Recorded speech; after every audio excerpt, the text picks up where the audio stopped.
নমস্কার, voice of 369 চ্যানেলে আপনাকে স্বাগত জানাই। আজকে আমি যে বিষয়টা বলতে যাচ্ছি, গৌতম বুদ্ধ তার প্রিয় শিষ্যকে এই শিক্ষাটা দিয়েছিলেন। আপনি এই গল্পটা যদি মন দিয়ে শোনেন তাহলে বুঝতে পারবেন যে মানুষের জীবনে কতটা পরিবর্তন সম্ভব। আমাদের প্রাচীন গ্রন্থ যেমন শ্রীমদ্ ভগবদ্ গীতা, বেদ, পুরাণ সবেতেই লেখা আছে যে যেমন কর্ম করব তেমনই ফল পাবো। আজকে আমরা যে কাজ করছি ভবিষ্যতে সেই ফলটা পাবো। তাই গৌতম বুদ্ধ 2000 বছর আগে তার শিষ্যকে এই শিক্ষাটাই দিয়েছিলেন। একদিন এক গৌতম বুদ্ধের প্রিয় শিষ্য গৌতম বুদ্ধের কাছে জানতে চাইল, হে মহাত্মা, এমন কি কোনোদিন সম্ভব হবে যে আমি যা জিনিস চাইছি তাই পাবো? গৌতম বুদ্ধ তখন বললেন, হ্যাঁ, এটা সম্ভব। তবে সবকিছু পাওয়ার জন্য তোমাকে দুটো জিনিস করতে হবে, তুমি কি করতে পারবে? শিষ্য তখন বলল, হ্যাঁ, অবশ্যই পারবো, কারণ আমাকে জীবনের আমার যা লক্ষ্য সেইগুলো পাওয়ার জন্য আমি সবকিছু করতে রাজি আছি, আমি সবকিছু করতে প্রস্তুত। শিষ্যটি আবার গৌতম বুদ্ধের কাছে জানতে চাইল, এটা পাওয়া কি করে সম্ভব, আমাকে ঠিকভাবে বলুন। বুদ্ধ তখন শিষ্যকে বললেন, তুমি যেগুলো চাইছো তোমার কাছে আসবে, তার জন্য তোমাকে যেটা করতে হবে, তোমার মনকে সবার আগে নিয়ন্ত্রণ করতে হবে।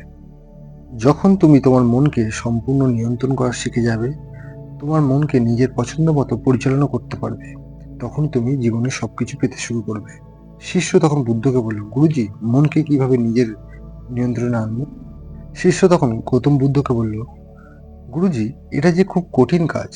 গৌতম বুদ্ধ বললেন, মনকে নিয়ন্ত্রণ করার সবচেয়ে প্রথম ও গুরুত্বপূর্ণ উপায় হলো নিজের পঞ্চ ইন্দ্রিয়কে সংযত করা, অর্থাৎ তোমার 5 ইন্দ্রিয়কে নিয়ন্ত্রণ করা। যখন তোমার এই 5 ইন্দ্রিয়কে নিয়ন্ত্রণ করা শিখে যাবে, তখন তুমি তোমার মনকে বশ করতে পারবে। শিষ্য তখন বললেন, হে গুরুদেব, আপনি যে বলছেন আমাকে মনকে নিয়ন্ত্রণ করার কথা, আমার পঞ্চ ইন্দ্রিয়কে নিয়ন্ত্রণ করা, আমার পঞ্চ ইন্দ্রিয় তো অলরেডি নিয়ন্ত্রণেই আছে আমার। কারণ আমি যখন হাত দিয়ে কোনো কিছু করতে চাইছি, আমি হাত বাড়াতে পারছি, হাত দিয়ে কাজ করতে পারছি। আমি যখন পা দিয়ে চলতে চাইছি, চলতে পারছি। চোখ দিয়ে কিছু দেখতে চাইছি, দেখতে পাচ্ছি। সবই তো করতে পারছি, তাহলে আবার নিয়ন্ত্রণের কথা বলছেন কেন? গৌতম বুদ্ধ তখন হেসে বললেন, শিষ্য, আমি যে তোমাকে পঞ্চ ইন্দ্রিয়ের কথা নিয়ন্ত্রণের কথা বলছি, তার আসল অর্থ হচ্ছে ভৌতিক জিনিসের প্রতি আসক্ত না হওয়া।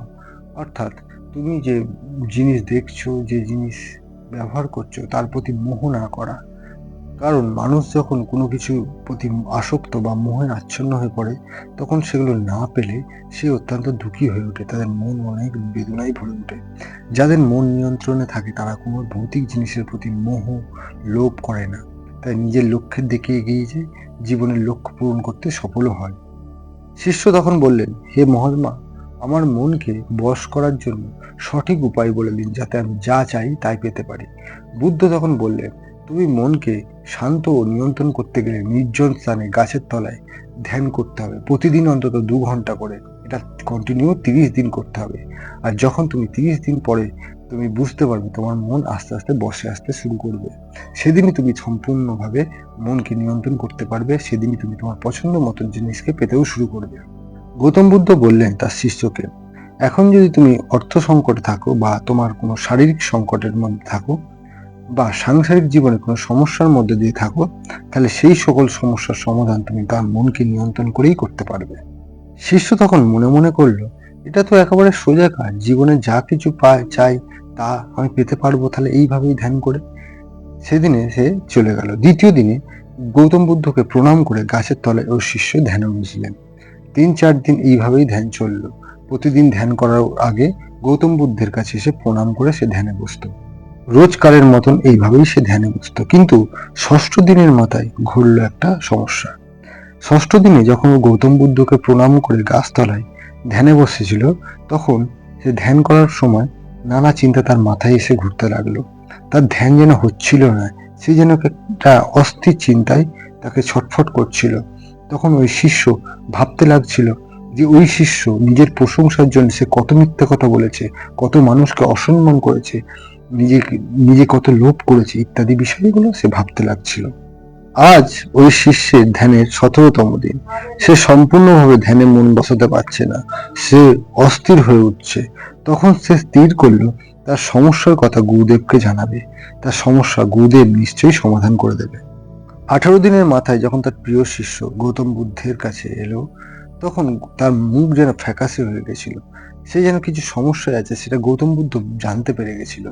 শিষ্য গিয়ে গৌতম বুদ্ধের কাছে বলল, হে মহাত্মা, আপনার কথা অনুসারে আমি তো প্রথম দিন থেকে যখন ধ্যানে বসেছিলাম তখন ভালোই ধ্যান হচ্ছিল, কিন্তু যত দিন যেতে শুরু করছিল আমাদের পুরনো চিন্তাগুলো, যা আমার খারাপ কাজ, সেগুলো মাথায় যেন ঘুরপাক খাচ্ছে। আমার ধ্যান যেন ভালোভাবে হচ্ছে না। আমি নিজের প্রশংসার জন্য আমার এই আশ্রমের অন্যান্য ভাইদের অসম্মান করেছি, তাদের অনেক মিথ্যা কথা বলেছি, তাদের অনেক ছোট করেছি। হে মহাত্মা, এই বিচারগুলোই, এই চিন্তাগুলোই আমার মাথায় শুধু বারবার ঘুরপাক খাচ্ছে। আমাকে একটা সম্পূর্ণ উপায় বলুন যাতে আমার এই বিচারগুলো আমার মাথায় না আসে।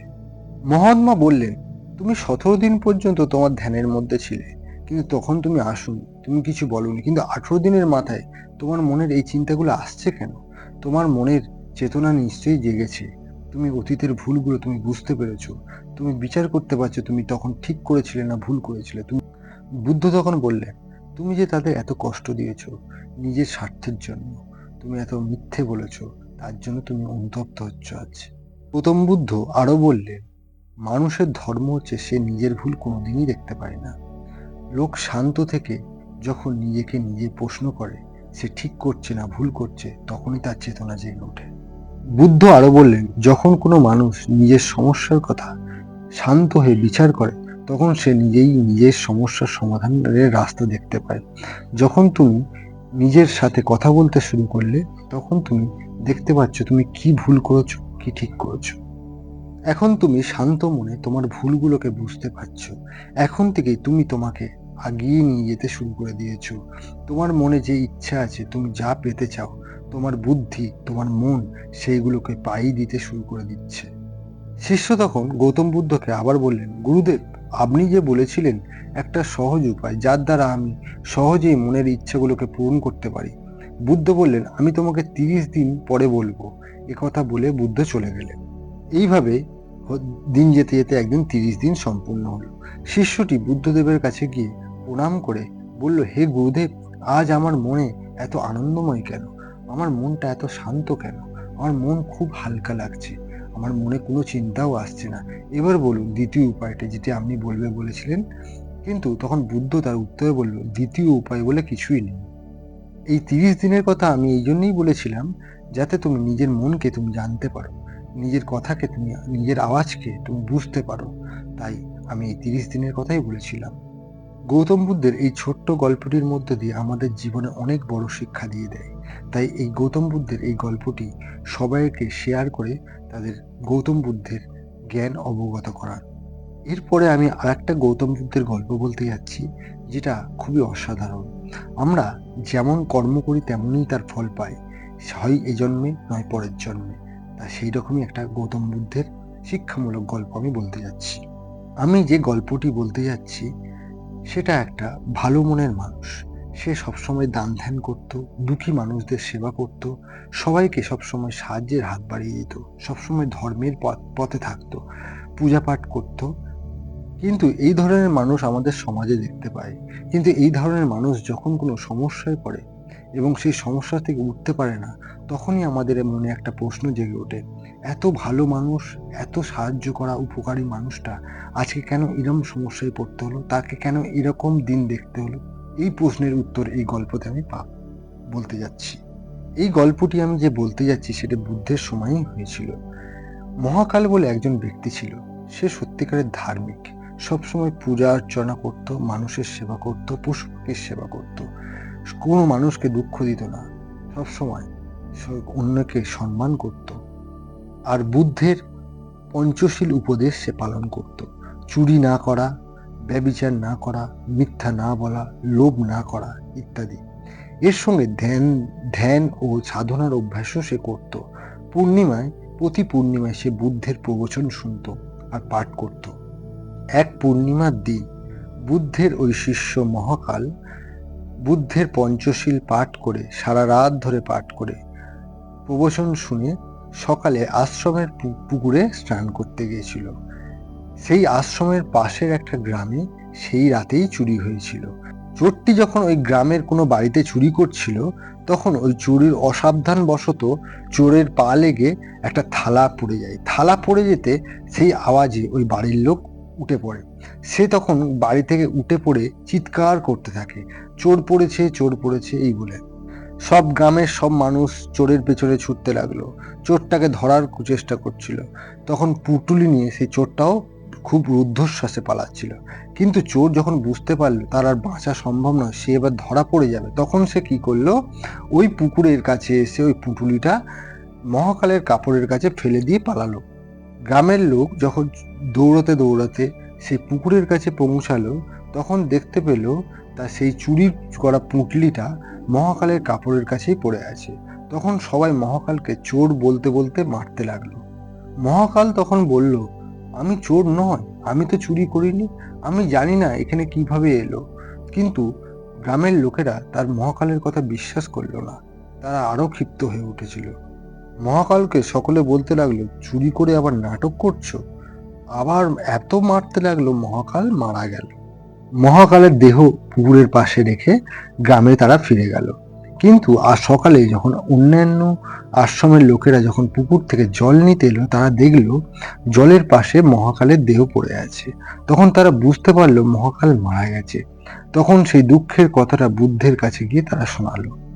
তারা মহাকালকে চোর ভেবে যে মেরেছিল, তারা যে অন্যায় করেছে সেই কথাটা বুদ্ধকে শোনালো।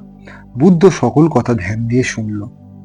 তার মধ্যে এক শিষ্য বুদ্ধকে বললেন, হে গুরুদেব, আপনি তো জানেন মহাকাল কত ধার্মিক ব্যক্তি, নিষ্ঠার সাথে সে কাজ করে, কিন্তু লোকেরা চোর ভেবে তাকে কেন মহাকালকে মারল, কেন এত তার সঙ্গে এত খারাপ হলো? তখন গৌতম বুদ্ধ বললেন, মহাকাল এই জন্মে তো ভালোই ছিল, কিন্তু মহাকালের সঙ্গে যা হয়েছে সেটা তার পূর্বজন্মের কর্মফল। পূর্বজন্মে মহাকাল বারাণসী রাজার এক রাজ্যাধিপতি ছিল। বারাণসীর পাশে একটা ছোট্ট ব্যবসায়িক গ্রাম ছিল। সেখানে যেতে হলে একটা জঙ্গল পার করে যেতে হতো, কিন্তু ওই জঙ্গলে কিছু লুটেরারা থাকতো। ওই জঙ্গল দিয়ে যারা পার হতো, লুটেরারা তারা সবকিছু জিনিস লুট করে নিয়ে যেত। বারাণসীর রাজা তখন ঠিক করেছিল ওই মহাকালকে কিছু সৈন্য দিয়ে নিযুক্ত করেছিল ওই জঙ্গলে, যারা জঙ্গলের ব্যবসায়ীদের পারাপার করত। ওই মহাকাল পূর্বজন্মের ওই রাজ্যাধিপতি ছিলেন, সে জঙ্গল পারাপারের কাজ করত। একদিন এক ব্যবসায়ী তার পত্নীকে নিয়ে গাড়িতে করে মহাকালের কাছে এসেছিল, যে জঙ্গল পারাপার করার জন্য, কারণ সে জঙ্গল পার করেই ওই ব্যবসায়িক গ্রামে সে পৌঁছাবে। কিন্তু তখন অনেকটি সন্ধ্যা হয়ে গেছিল, তাই রাত নেমে আসবে এই বুঝে মহাকাল সেদিন তাদের পারাপার করেনি। তাদের ওই ব্যবসায়ী এবং তার স্ত্রীকে যথেষ্ট আপ্যায়ন করে এবং খাবারও জোগাড় করে দেয়। বললেন, রাত ভোর আপনারা এখানেই থাকুন, খাবারের আমি ব্যবস্থা করে দেবো, সকালে আমি পারাপার করে দেবো জঙ্গল। ওই ব্যবসায়ীর স্ত্রী এতটাই যে সুন্দর ছিল যে মহাকাল নিজেকে ঠিক রাখতে পারেনি। তখন তার মধ্যে কামনা বাসনা জেগে উঠেছিল। কামনা বাসনার মোহে এতটাই আবদ্ধ হয়ে গেছিল যে সে কোনটা ঠিক কোনটা ভুল সে কোনো কিছুই বুঝতে পারছে না। ওই রাজ্যাধিকারী মহাকাল তাদের থাকা খাওয়ার তো ব্যবস্থা করেছিল, কিন্তু তার পত্নীকে কিভাবে পাবে সেই কুচিন্তাগুলো সে করতে থাকলো। ওই রাজ্যাধিকারী মহাকাল একটা বদ পরিকল্পনা করলো। মহাকালের কাছে একটা বড় হিরে ছিল। রাতে যখন সকলে ঘুমোচ্ছিল, সেই হিরেটা ওই বণিকের পাশে যে জিনিসপত্র ছিল সেই জিনিসপত্রের মধ্যে লুকিয়ে রেখেছিল। সকালে হতেই সে চিৎকার চেঁচামেচি করলো, আমার হিরে চুরি হয়ে গেছে, আমার হিরে চুরি হয়ে গেছে এই বলে। মহাকাল তখন নির্দেশ দিলেন যে সকলের কাছে তল্লাশি করার জন্য। সৈন্যরা তখন তল্লাশি শুরু করলো। সৈন্যরা তল্লাশি করে দেখতে পেল সেই হীরের জিনিসটা সেই ব্যবসায়ীর জিনিসপত্রের সঙ্গেই ছিল। তখন সে ব্যবসায়ীকে চোর বলে সকলে মারতে লাগলো। মহাকাল এবং তার সৈন্যরা এতই তাকে প্রহার করলো যে মারতে মারতে সে মারাই গেল। রাজ অধিকারী ওই ব্যবসায়ী পত্নীকে নিজের পত্নী করে নেয়। মহাকাল পূর্বজন্মে ওই হিরে লুকিয়ে ব্যবসায়ীর পত্নীকে নিজের পত্নী করেছিল।